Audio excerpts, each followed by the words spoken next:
একটা ঘটনা আপনাদেরকে শোনাই। আল্লাহর নবী দুনিয়াতে তশরি বানারও 1000 বছর আগে ইয়ামান দেশের একজন বাদশা ছিল। এই বাদশার নাম হচ্ছে তুব্বা বাদশা। আগে তাদেরকে তুব্বা বলা হতো, তার নাম ছিল হুমায়রি।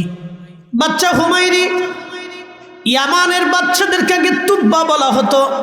যেমন আমাদের ভারতীয় ছিল, মুঘল ছিল, বিভিন্ন সাম্রাজ্য ছিল। সাম্রাজ্যের বাচ্চাদেরকে বিভিন্ন নামে ডাকা হতো। মিশরের বাচ্চাদেরকে ফারাও বলা হতো, ফেরাউন। আর ইয়ামানের বাচ্চাদেরকে তুব্বা বলা হতো। তো হুমায়রি বংশের ভিতরে প্রথম হুমায়রি বাচ্চা, তিনার নাম তুব্বে আওয়াল হুমায়রি, অর্থাৎ প্রথম হুমায়রি তুব্বা বাচ্চা। মক্কা আসার পরে হুমায়রি বাচ্চা যখন মক্কাতে আসলেন, তখন তিনি দেখলেন তিনি যেখানে গেলেন সবাই তাকে সম্ভাষণ দিল। কিন্তু যখন তিনি মক্কায় ঢুকলেন, মক্কায় ঢোকার পরে মক্কার একজন মানুষ তাকে আহলান সাহলান দিল না, সম্ভাষণ দিল না, তাকে সম্মান করলো না, তাকে কোনো সম্মান দেখাইল না। বাচ্চা হুমায়রি ডাক দিলেন, উজির, কারণ কি? একটা লোক আমাদেরকে সম্মান করলো না, সম্মান দিল না, কোন কারণে বলো? হুমায়রি বাচ্চা মক্কাতে আসার পরে একটা লোক তাকে সম্মান দিল না। হুমায়রি বাচ্চা উজিরকে বলেন, উজিরের ব্যাপার কি? একটা লোক সম্মান দিল না, কারণ কি? উজির ডাকতে বলেন, বাচ্চা, এই যে এখানে একটা ঘর আপনি দেখতেছেন, এটার নাম হলো বাক্কা। কি নাম ছিল? মক্কা না, কিন্তু আগে নাম ছিল বাক্কা। বাক্কা কইলে সবাই চিনত। ইন্না আউয়ালা বাইতিন উদিআ লিন-নাসি লাল্লাযী বিবাক্কাতা মুবারাকান হুদাল লিল আলামিন।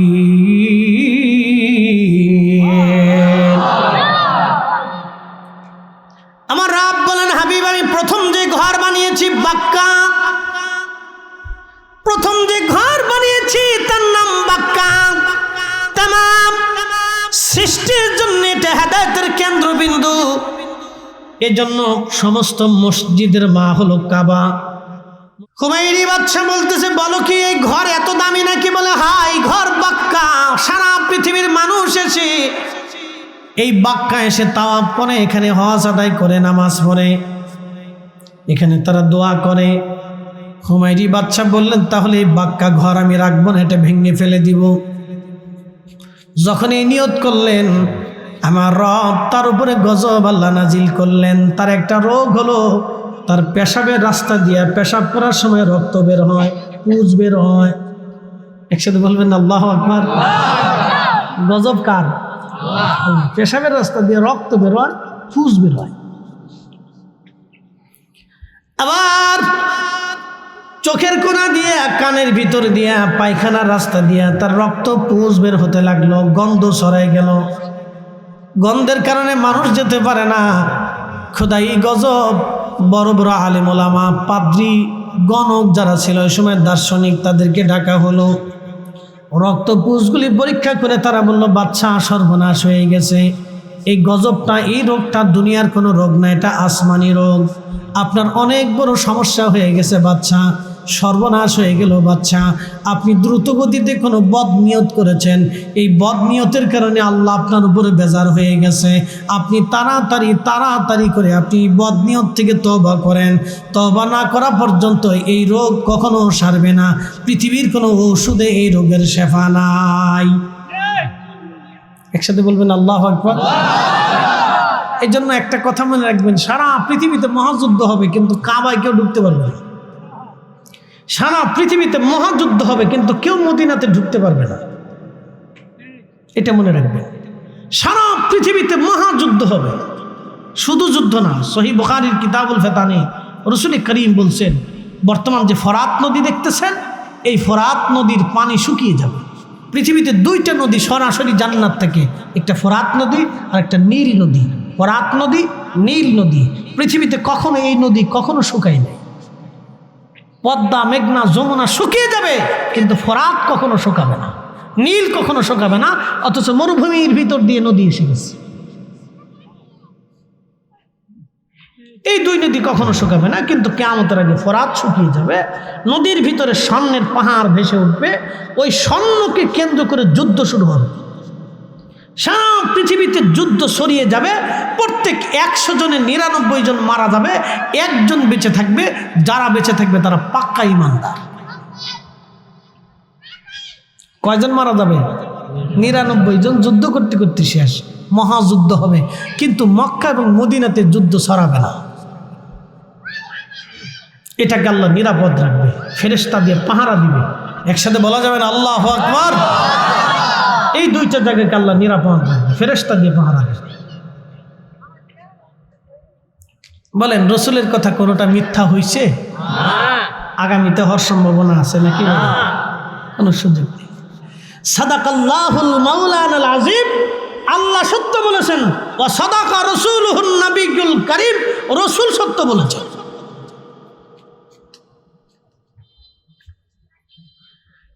আল্লাহর হাবিব, আল্লাহর নবী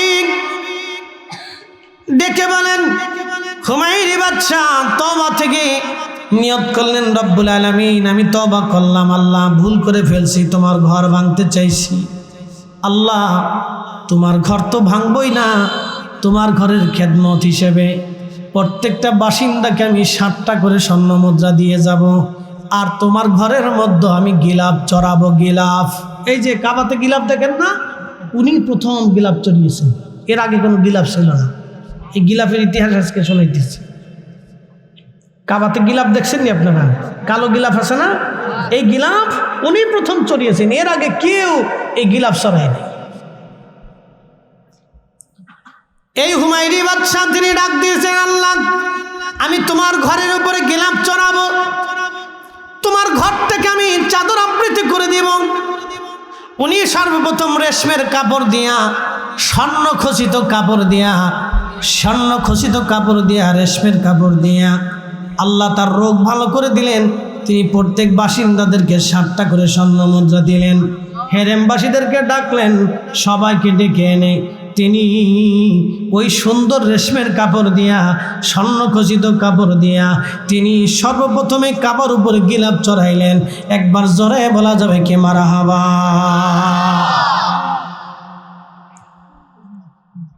গিলাফ তিনি চড়াইলেন।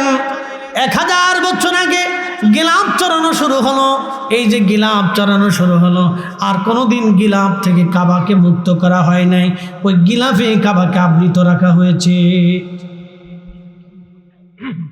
ওই কাবার গিলাফের ইতিহাসটা আপনাদের কাছে শোনাই, ভালো করে শুনে যাবেন। এই গিলাফ চালু হয়ে গেল, আল্লাহ তার রোগ ভালো করে দিলেন।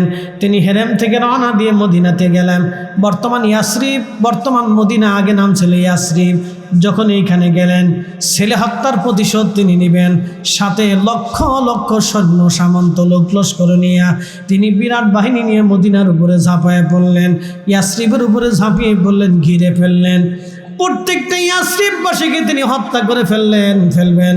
ঠিক এমন সময় ওই বড় বড় পাদ্রী যারা ছিল, আলেম ওলামা, তৎকালীন জমানার বড় বড় ধর্মগুরু যারা ছিলেন, তারা বাদশার কাছে এসে বললেন, বাদশাহ সর্বনাশ, আপনি শহরের বাসিন্দাদেরকে হত্যা করবেন না, আপনি শহরের বাসিন্দাদের, কারণ তাওরাত জবুর ইনজিলে যতগুলি কিতাব আছে আসমানি, তখনও ইনজিল শরীফ আসে নাই, আমরা তাওরাত জবুরের মধ্যে যেটা দেখলাম, বাদশাহ শুনে রাখবেন, এই মদিনার মাটি পাথর থেকে সুঘ্রাণ আসতেছে, আখিরি নবী রাহমাতুল লিল আলামিন এখানে আসবেন, এখানে তার কবর হবে, এখানে তার বাড়ি হবে, এইখানে তার ঘর হবে, এবং এইখানে কেন্দ্র করে তিনি তামাম পৃথিবীতে আল্লাহর দ্বীন প্রতিষ্ঠিত করবেন।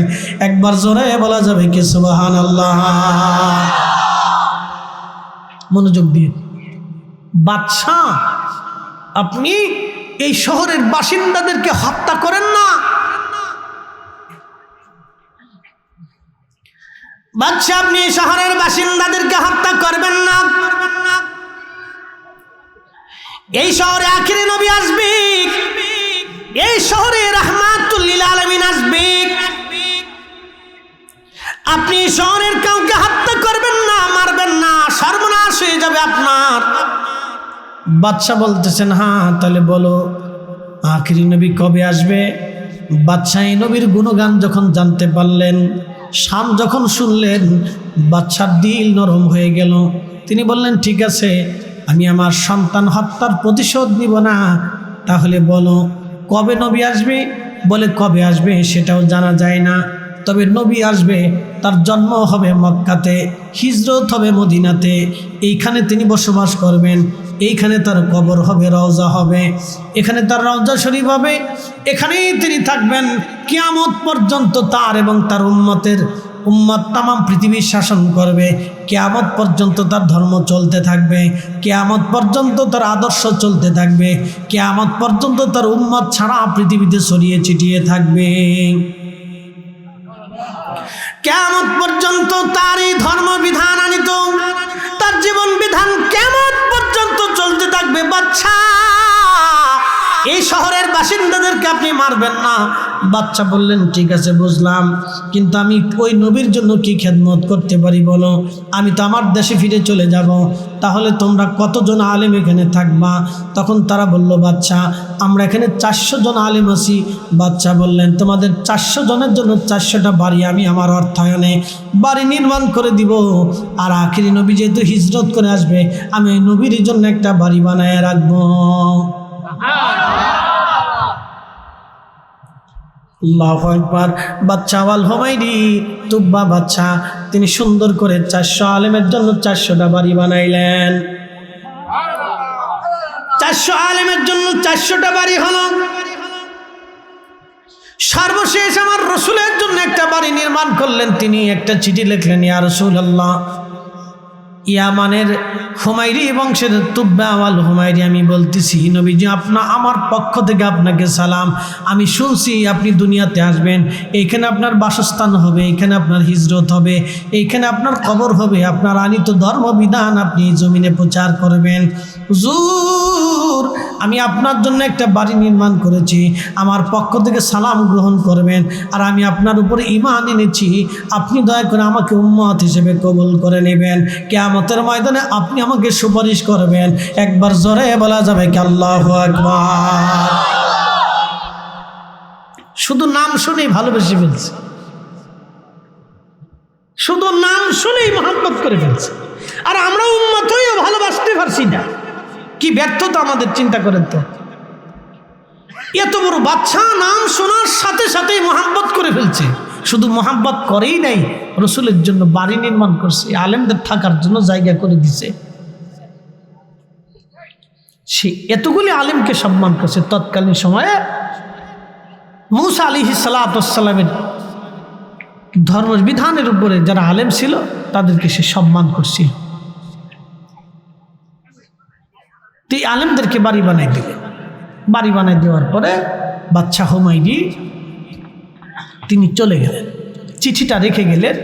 প্রধান যে আলেম ছিল তার হাতে দিয়ে বললেন, আল্লাহর বান্দা, যদি আপনার সময় রসুল আসে তাহলে চিঠিটা আপনি আল্লাহ রসুলের কাছে পৌঁছাবেন। যদি আপনার সময় না আসে, আপনি সন্তানকে ওসিয়ত করবেন, সে যেন তার সন্তানকে ওসিয়ত করে, সে যেন তার সন্তানকে ওসিয়ত করে, সে যেন তার সন্তানকে ওসিয়ত করে। এইভাবে ওসিয়তের ভিত্তিতে যেন আমার এই চিঠিটা রসুলের কদম মোবারক পর্যন্ত যেন পৌঁছায়, আপনি দয়া করে আমাকে এই ব্যবস্থাটা করে দিয়ে যাবেন। আল্লাহু আকবার। আমার নবীজি হিজরত করে মদিনার দিকে যাচ্ছেন। এ শুনে রাখেন, মদিনার মানুষ কিন্তু তখনও রসুল দেখে নাই, নবী দেখে নাই, কিন্তু মদিনার মানুষরা মদিনার উপকণ্ঠে এসে রসুলের জন্য দাঁড়ায় রয়েছে, অপেক্ষা করতেছে।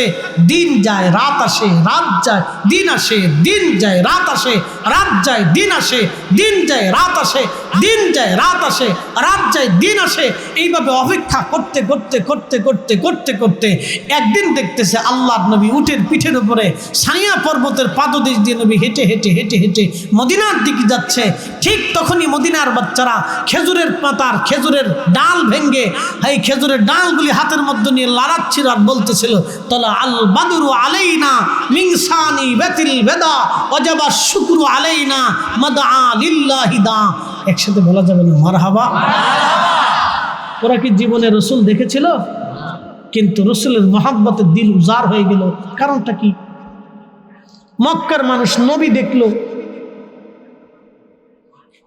কিন্তু সবাই মানতে পারেনি, আর মদিনার মানুষরা রসুলের জন্য পাগল হয়ে গেল, নবী আসবে, অথচ রসুল দেখেই নাই।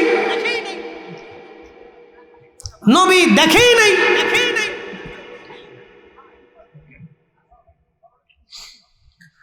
প্রিয় উপস্থিতি আমার, রাহমাতুল লিল আলামিন আমার নবীজি আল্লাহর হাবিব যখন তিনি উপকণ্ঠে পৌঁছালেন, বাচ্চারা গাইতে লাগলো তলাল বাদরু আলাইনা মিন সানিয়াতিল বিদা ওয়াজাবাশ শুকরু আলাইনা মাদা লিল্লাহি দা।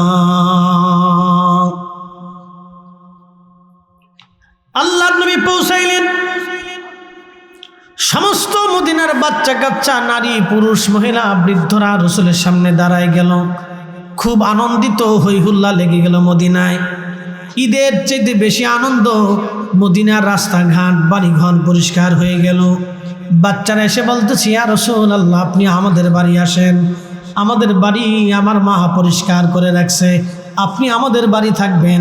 ওই বাচ্চা বলে আমাদের বাড়ি আসেন, ওই বাচ্চা বলে আমাদের বাড়ি আসেন, ওই যুবক বলে আমাদের বাড়ি আসেন, ওই বৃদ্ধ বলে আমাদের বাড়ি আসেন।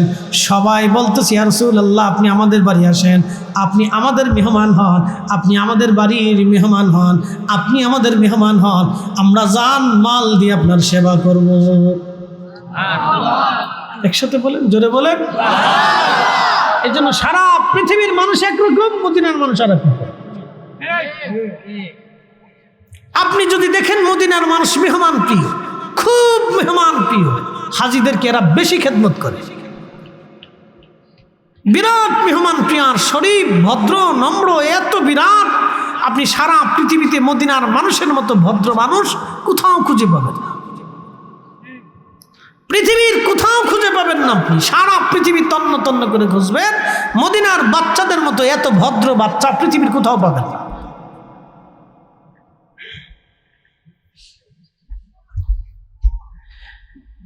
বন্ধু খুব মনোযোগ দিবেন।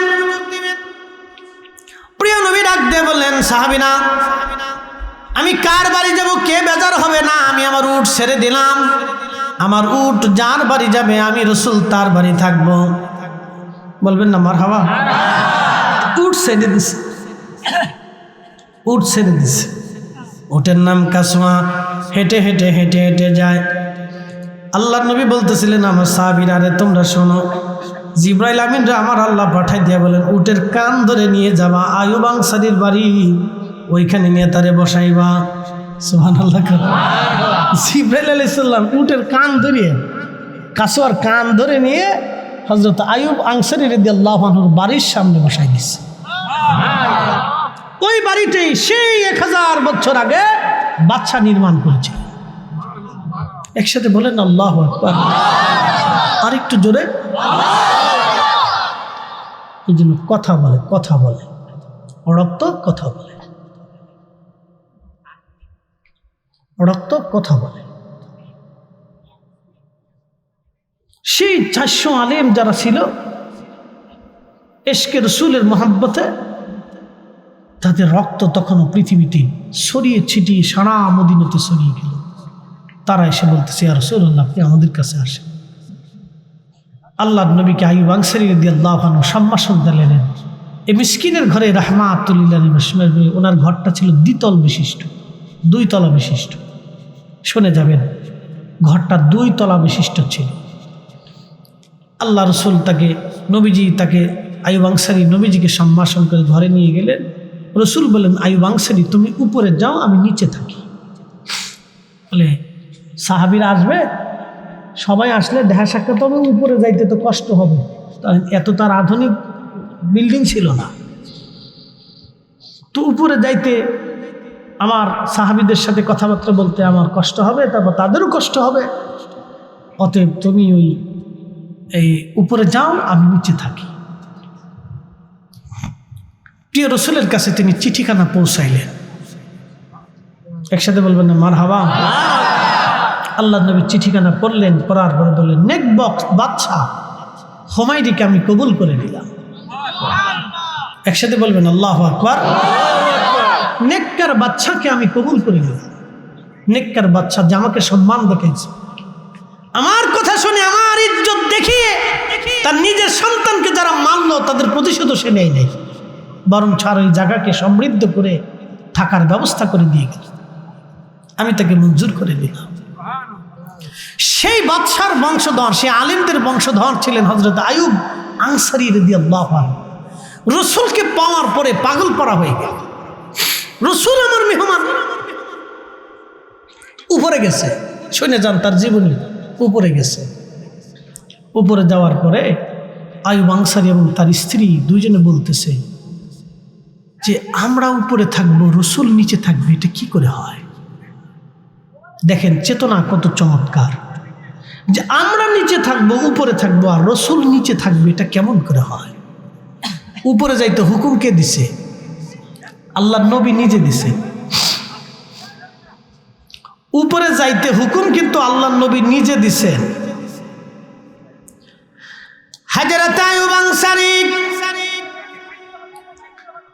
রাদিয়াল্লাহু তাআলা আনহু কিসে ও সাম ঠিক আছে, একসাথে বলেন তো আল্লাহু আকবার, নারে তাকবীর,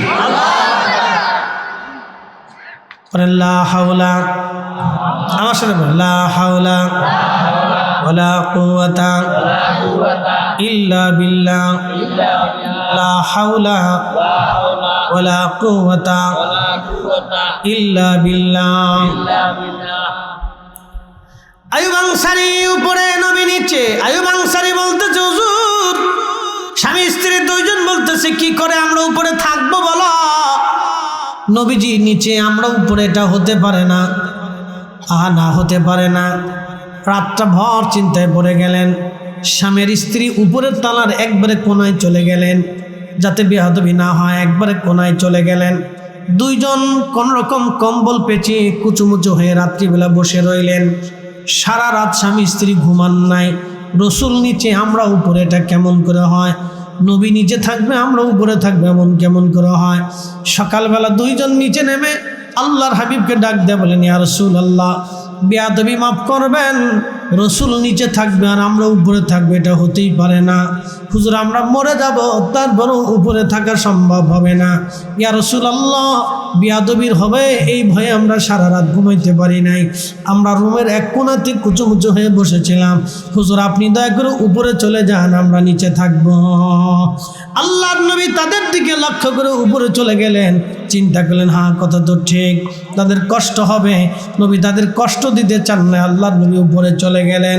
হযরতে আইয়ুব আনসারী থেকে শুরু করে মদিনার প্রত্যেকটা, মদিনার যারা আনসারী ছিলেন, তারা নিজের কন্যা সন্তানকে বিয়ে দেওয়ার আগে আল্লাহ রসুলকে জিজ্ঞেস করতেন, ইয়া রাসূলুল্লাহ আপনার কি স্ত্রীর প্রয়োজন আছে কিনা?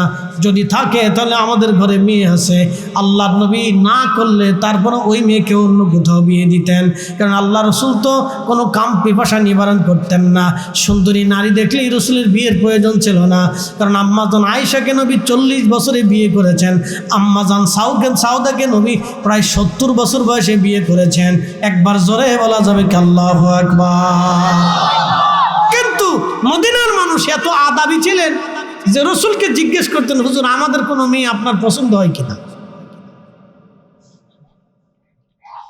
চিন্তা করতে পারছেন তারা কিভাবে আল্লাহ রসুলকে সম্মান করতেন? যদি রসুলের পছন্দ হয় আর যদি আমরা অন্য কোথাও বিয়ে দিয়ে দিই তাহলে কেমন হবে? এটা ছিল আদব। কিন্তু রসুল তো কোনো সুন্দরী নারীর দিকে রসুলের কোনো ইয়া ছিল না। চাইলে রসুল কত সুন্দরী নারী বিয়ে করতে পারতেন। আম্মাজান আয়েশাকে তো রসুল ইচ্ছা করে বিয়ে করেন। হযরত আবু বকর সিদ্দিক বারবার পিড়াপিড়ি করতেছে, ইয়া রাসূলুল্লাহ আমার মন চায় আপনার সাথে আত্মীয়তা করবে।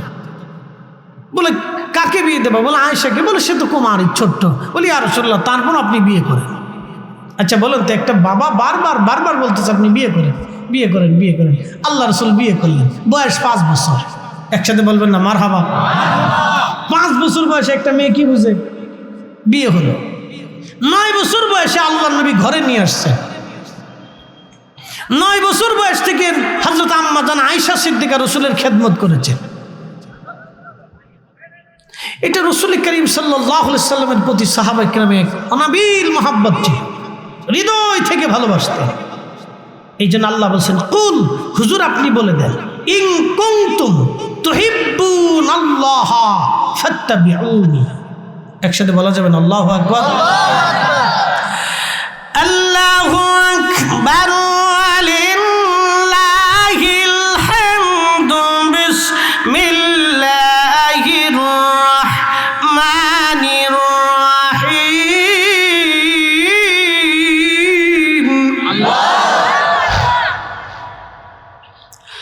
কুল ইন কুনতুম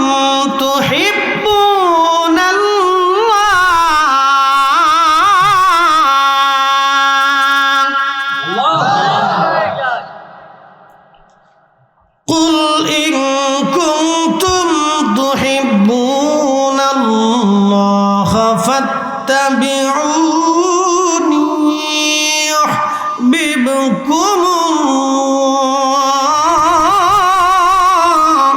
الله ويغفر لكم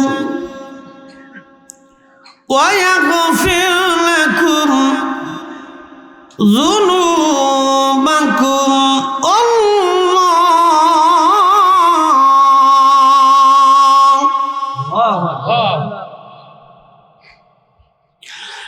ويغفر لكم ذنوبكم الله غفور رحيم।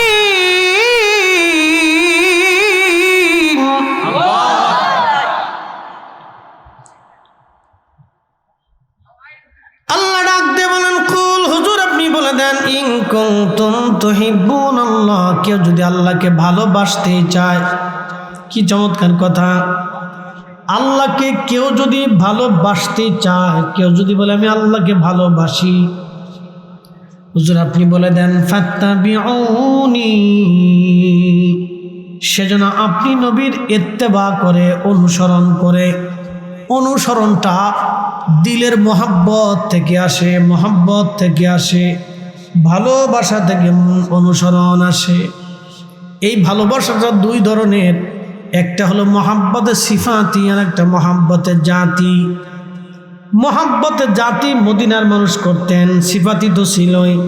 জাতি মোহাব্বত করার কারণে আল্লাহ নবীর জন্য সাহাবীরা জীবন উৎসর্গ করে দিতেন। একটা সিফাতি মোহাব্বত, এটা হচ্ছে আমি পাগড়ি পরেছি, রসুল পরতেন বিদায় পরেছি।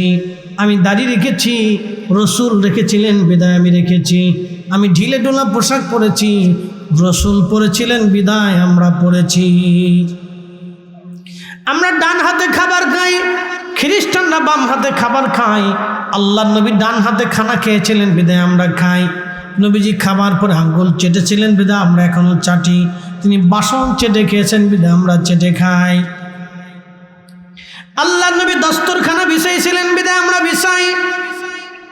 প্রিয় নবীর সুন্নতগুলি আমরা বেছে বেছে মেনে মেনে চলি, কারণ রসুল করেছেন আমরা করি। এটা মোহাব্বতের সিফাতি। আর একটা মোহাব্বত হচ্ছে মোহাব্বতের জাতি। মোহাব্বতের জাতির সিফাতের বেলায় নবী বলছেন, মান আহাব্বা সুন্নতি, কেউ যদি আমার আদর্শকে মোহাব্বত করে, ফাকাদ আহাব্বানি, সে আমাকে মোহাব্বত করলো। ওমান আহাব্বানি কানা মাই ফিল জান্নাহ, যে আমাকে ভালোবাসলো সে আমার সঙ্গে আল্লাহর জান্নাতে চলে গেল। একবার জোরে বলা যাবে কি সুবহানাল্লাহ। আর একটা মোহাব্বত, মোহাব্বতের জাতি। লা ইউমিন লা ইউমিন লা ইউমিন, ইমানদার তুমি হবে না হাত্তা আকুনা হাব্বা ইলাইহি মিন ওয়ালিদিহি ওয়া বালাদিহি ওয়ান নাসি আজমাইন। ছেলে সন্তান, পিতা মাতা, দুনিয়ার সব ব্যক্তির চাইতে আমি রাসূলকে যদি ভালোবাসতে না পারো, তাহলে তুমি ঈমানদার হবে না, ঈমানদার হবে না। খুব মনোযোগ দিয়ে কথা শুনবেন। আল্লাহ রাব্বুল আলামিন কোরআনুল কারীম, আমার রব আমাদেরকে শিক্ষা দিলেন, ও আমার বান্দারা, তোমাদের বংশ বিস্তার করলাম কিভাবে? মিন সুলালাতিন মিন মাইন মাহিন, মানুষের নির্গত নির্যাস এক ধরনের বিশেষ পানি। এখান থেকে আমি আল্লাহ রাব্বুল আলামিন তোমাদের বংশ বিস্তার করলাম। আপনার মা ছিল, বাবা ছিল, দাদা ছিল, তারপর দাদা ছিল, এরপরে আপনি এসেছেন, আপনার পরে আপনার সন্তান, তারপরে তার সন্তান, তারপরে তার সন্তান, আপনার ভাতিজা ভাগিনা, আপনার আত্মীয় স্বজন, আপনার প্রতিবেশী, আপনার গ্রামবাসী, এই যে বংশ বিস্তার আমি আল্লাহ করলাম। মানুষের শরীর থেকে নির্গত একটা বিশেষ পানি, এই পানি থেকে বাবা এবং মা দুইজনের পানিটাকে, বাবার পৃষ্ঠদেশ থেকে পানিটা আসে আর মায়ের বক্ষদেশ থেকে পানিটা আসে। এই দুইটা পানিটাকে আমি আল্লাহ মায়ের রেহেমি আধারে জঠরে জড়ের ভিতরে আমি এক জায়গা করলাম, এক জায়গা করে দুইটা পানিটাকে আমি আল্লাহ রিফাইন করলাম। আল্লাহর নবী বলতেছেন, আয়াতের তাফসীর ইবনে কাসির, ইমাম ইবনে কাসির লেখেন, আল্লাহর হাবিব বলতেছেন 40 দিন পর্যন্ত আল্লাহ মায়ের রেহেমের ভিতরে এই পানিটাকে আমার আল্লাহ রিফাইন করতে থাকেন। 40 দিন রিফাইন করার পরে এই পানিটা রক্তপিণ্ডে পরিণত হয়। এরপরে আরও 40 দিন ওই রক্তপিণ্ডটাকে আল্লাহ রিফাইন করতে থাকেন। খালাকাল ইনসানা মিন আলাক, আল্লাহ যে বলেছেন আমি মানুষ সৃষ্টি করেছি আলাক থেকে, রক্তপিণ্ড থেকে। এটা সেই রক্তপিণ্ড মায়ের আধারে, মায়ের রেহেমের ভিতরে এই রক্তপিণ্ডটাকে আমার আল্লাহ আরও 40 দিন পর্যন্ত রিফাইন করতে থাকে। একসাথে জোরে বলা যাবে কি আল্লাহু আকবার? এটা কি আল্লাহর আইনে না ডাক্তারের আইনে? আল্লাহর আইনে। পৃথিবীতে আসার আগে আপনি কিছুই ছিলেন না, আমি কিচ্ছু ছিলাম না। এই জন্য কোরআন আল্লাহ বলতেছেন, কাইফা তাকফুরুনা বিল্লাহ, তোমরা আল্লাহকে কি করে অস্বীকার করো, তোমরা রবকে কি করে অস্বীকার করো, তোমরা আল্লাহকে কি করে অস্বীকার করো। অকুনতুম আমওয়াতা, অথচ তুমি ছিলে নির্জীব, নিষ্প্রাণ, মৃত, কোনো অস্তিত্বই ছিল না তোমার। তুমি তো কিচ্ছু ছিলে না, তুমি মৃত ছিলে, নির্জীব ছিলে, নিষ্প্রাণ ছিলে, কোনো অস্তিত্বই তোমার ছিল না। আমি রব তোমাকে একজন পুরুষ এবং নারীর মাধ্যমে আমি তোমাকে অস্তিত্ব দিয়েছি। ফাআহইয়াকুম, তোমাকে আমি নিজে রব অস্তিত্ব দিয়েছি। তুমি আমি আল্লাহর অস্তিত্ব দেওয়ার আগে তুমি কিচ্ছু ছিলে না, তুমি নির্জীব ছিলে, নিষ্প্রাণ ছিলে, অস্তিত্বহীন ছিলে, তুমি কিছুই ছিলে না। আল্লাহর ফয়সালাগুলি কত চমৎকার, শুধু বুঝে যাবেন। আল্লাহর কথাগুলি কত সুন্দর, খালি বুঝে যাবেন। আল্লাহর সৃষ্টির পরিক্রমা কত সুন্দর, শুধু আপনি লক্ষ্য করবেন, তাতে আপনি আল্লাহ চিনে যাবেন। নাগাঁওবাসী খুবই মনোযোগ দিবেন। এই যে মায়ের আধারে রেহেমে আল্লাহ আমাদেরকে রাখলেন, এই জন্য বৈবাহিক পদ্ধতিটা হতে হবে পবিত্র। এর শুরুটা যেন ইসলামী নিয়মে হয়, সুন্নতের আদলে হয়। এই জন্য ছেলেমেয়েরা বৈবাহিক বন্ধনটা যেন সুন্নতের আদলে হয়, আল্লাহর আইনে হয়। এই জন্য সর্বপ্রথমে বৈবাহিক নিয়ম পদ্ধতিটাকে মেনে নিতে হয়। সর্বপ্রথমে যখন বিয়ে শাদী হবে, এই জন্য আল্লাহর নবী বিবাহের বন্ধনটা মসজিদের ভিতরেই নবীজি বিবাহের বন্ধন করাইতেন। আল্লাহর ঘরের মধ্যে মসজিদে বিবাহ বন্ধন হতো। আচ্ছা বলেন, সবাই ছেলেমেয়ের বিবাহের জন্য যদি মসজিদে যায়, অজু ছাড়া না অজু করে? জোরে বলেন। আর যদি বাহিরে প্যান্ডেলে হয় তো অধিক লোকের অজুই নাই, কেউ মুইতেও পানি লয় না। আমার দেশের অনেক কাজী আছে, আলেম ছাড়া যত কাজী আছে অধিকাংশ কাজী ভালো করে খোঁজ নিয়ে দেখবেন মুইতেও পানি লয় না। অমনি এসে বিয়ে পড়ানোর জন্য, এই বেটা যখন বিয়ে পড়াবে তখন আউযুবিল্লাহ নাই, বিসমিল্লাহ নাই। এই জন্য বৈবাহিক বন্ধনটা ছিল আল্লাহর ঘর মসজিদের ভিতরে। আল্লাহর নবী মসজিদের মধ্যে বিবাহের বন্ধনটা শুরু করেছিলেন। এই জন্য যুবকদেরকে বলবো, বিয়ে করার জন্য মসজিদটাকে তোমরা নিযুক্ত করে নেবা। তোমার বৈবাহিক শর্ত সাপেক্ষ লেখাপড়া, দোয়া খায়ের, ওটা যেন আল্লাহর ঘর মসজিদের মধ্যে হয়। আল্লাহ কবুল করুক, জোরে বলেন আমিন। এটা মসজিদে করাটা উত্তম, মসজিদে হওয়া ভালো। এরপরে মিষ্টান্ন হিসেবে নবীজি খেজুর খাওয়াইতেন। সে বিবাহের পদ্ধতিটা কত চমৎকার ছিল, দেনমোহর এত বেশি ছিল না। এখন আমরা 30 লক্ষ পর্যন্ত চলে যাই, 20 লক্ষ পর্যন্ত চলে যাই। যাওয়ার পিছনে কারণও আছে, জামাইরে কেউ বিশ্বাস করতে পারছে না, এটা কি 2 দিন পরে থাকবো কি থাকবো না ঠিক নেই তো। কি কথা বল না কে? ঠিক নেই তো, এই জন্য কে 30 লাখ দিয়ে দাও, বাস শেষ। এবার তুমি যাও না থাকো তোমার চিন্তা।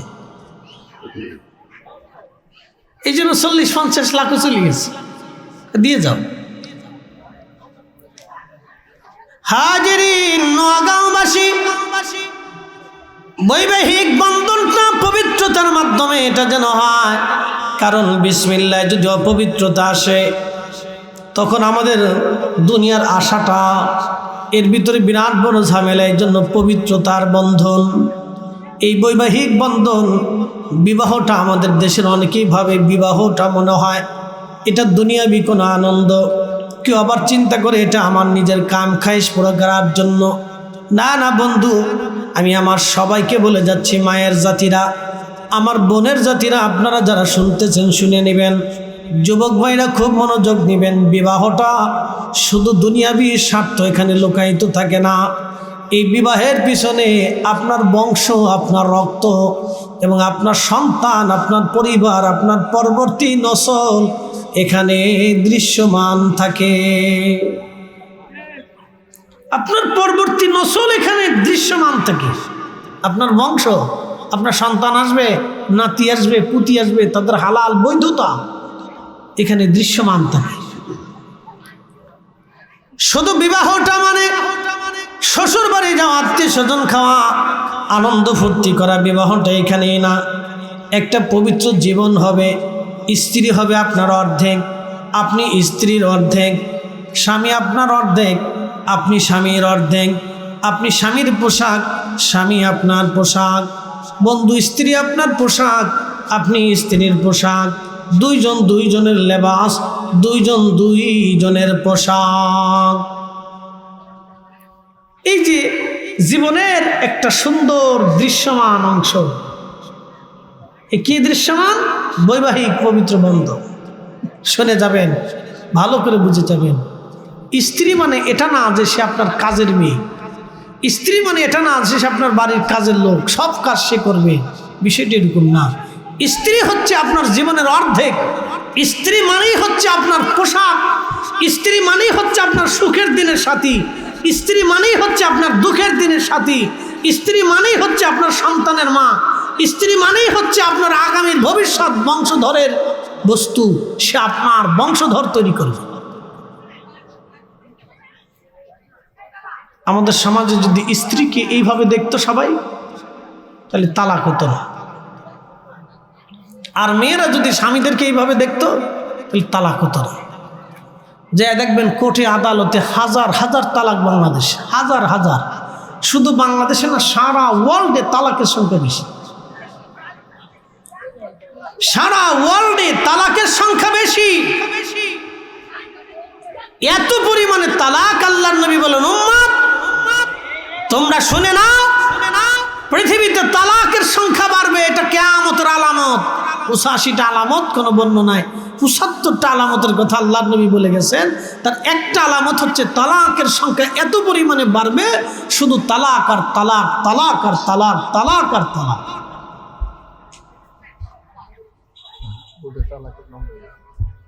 এত পরিমাণে তালাক, মামলা কোর্টে গেলেই শুধু তালাক। কাজীরা জিজ্ঞেস করবেন, কাজী বিয়ে পড়ান কেমন? যেমনি বিয়ে পড়াই এমনি সারাই। বলে দোষ কার? কারো দোষ না, সব দোষ মোবাইলের।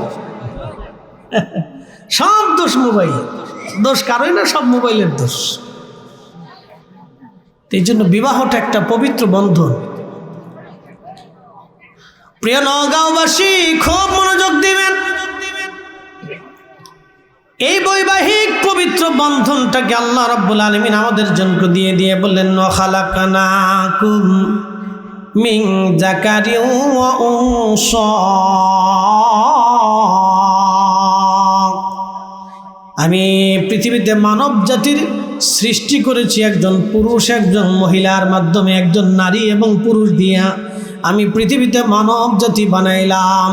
একবার জোরে বলা যাবে কি আল্লাহু আকবার। আল্লাহর নবী নিজে রুটি বানাইতেছে, সুবহানাল্লাহ বলবেন।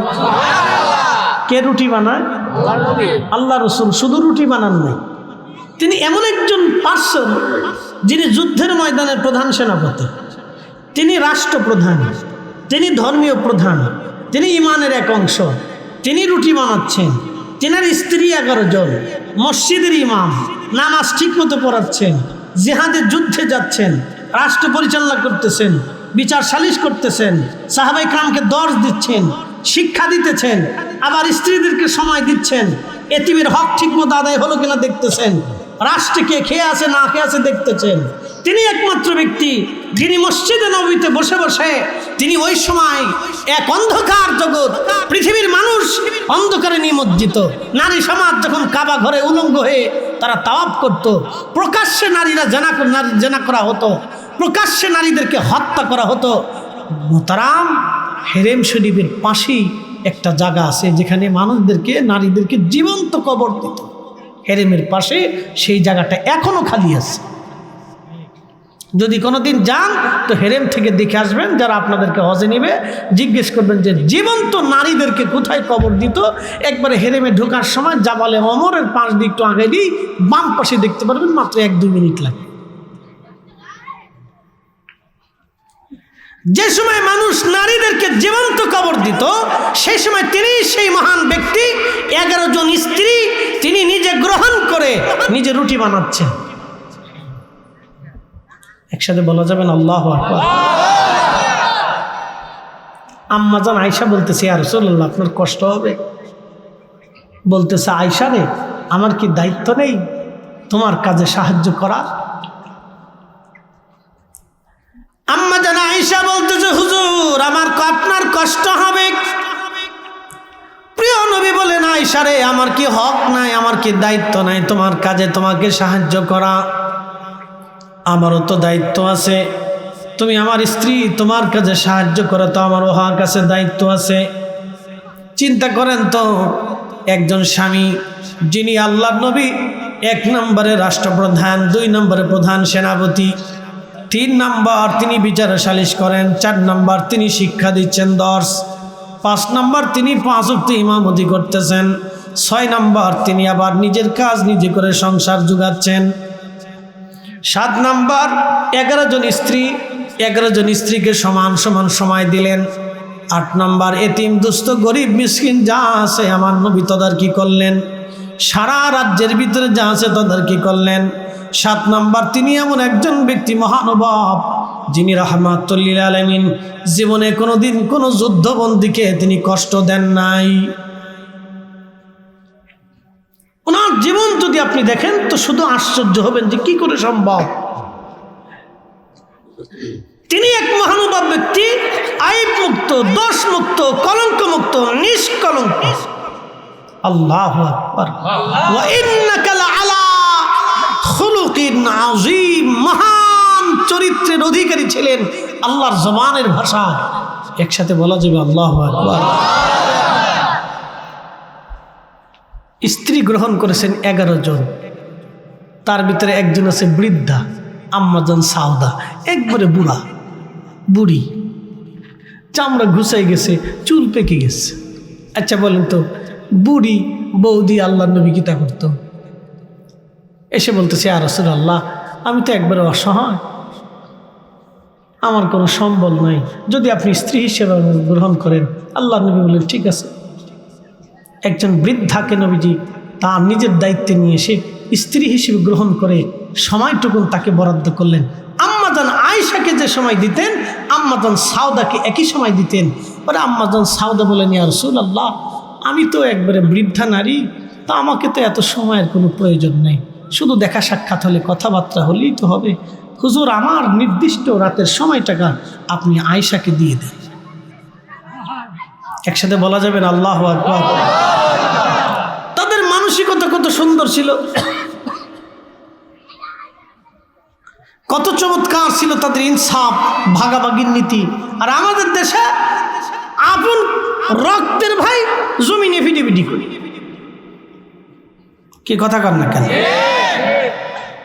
মুসলমান আমরা, এটা হওয়ার কথা ছিল মুসলমানদের জিন্দেগিতেও না। মুসলমানদের তো এটা হওয়ার কথা না। মুসলমান তো তাকে বলে আসলামতু লিরাব্বিল আলামিন, যিনি আল্লাহর কুদরতি কদমে নিজেকে সঁপে দেয়। মুসলিম তো সেই তার জীবনের সব কিছু আল্লাহর জন্য করে না। আল্লাহ বলেন সেই মুসলমান। একসাথে বলা যাবে না মারহাবা? সেই মুসলমান। তেলের গাড়ি তেলে চলে,